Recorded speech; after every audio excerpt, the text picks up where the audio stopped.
नमस्कार दोस्तों। आज हम the science of getting rich के पहले अध्याय अमीर बनने का अधिकार की कहानी समझेंगे। जरा एक पल के लिए सोचिए। दुनिया में हर चीज लगातार बढ़ रही है, फैल रही है, विकसित हो रही है। पेड़ बढ़ते हैं, समुद्र फैलते हैं, इंसान सीखते हैं, और यही प्रकृति का नियम है, विकास। इसी नियम के कारण हर इंसान के अंदर एक प्राकृतिक इच्छा होती है, बेहतर बनना, आगे बढ़ना और जीवन को ऊंचा उठाना।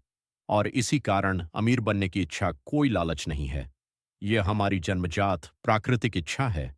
किताब कहती है, अगर आप धन चाहते हैं तो यह गलत नहीं, बल्कि बिल्कुल सही है। क्यों? क्योंकि जीवन को बेहतर बनाने के लिए, अपने परिवार को एक अच्छा भविष्य देने के लिए और अपनी क्षमताओं को पूरी तरह चमकाने के लिए आपको संसाधन चाहिए। और संसाधन आते हैं धन से। एक गरीब इंसान चाहकर भी अपनी प्रतिभा का पूरा उपयोग नहीं कर सकता। वह सिर्फ गुजारे के लिए दौड़ता रहता है। लेकिन जब आपके पास पैसा होता है, तब आप सीख सकते हैं, आगे बढ़ सकते हैं और दुनिया को भी कुछ दे सकते हैं। इसीलिए लेखक कहता है, अमीर बनना आपका अधिकार है। जैसे जीना आपका अधिकार है, वैसे ही समृद्ध होना भी आपका अधिकार है।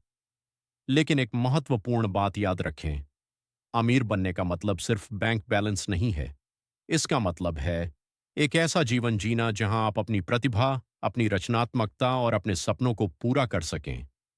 आप किसी से कुछ छीन कर अमीर नहीं बनते। आप अपने अंदर की शक्तियों को जागृत करके अमीर बनते हैं। और जब आप समृद्ध होते हैं, तो आप दूसरों के लिए भी अवसर पैदा करते हैं। इस अध्याय का संदेश बहुत साफ है। अगर आपके मन में अमीर बनने की इच्छा है, तो इसे लेकर शर्म, अपराधबोध या डर मत रखिए। यह इच्छा इसलिए है क्योंकि प्रकृति चाहती है कि आप बढ़ें, विकसित हों और वह जीवन जियो जो आप सच में डिजर्व करते हैं।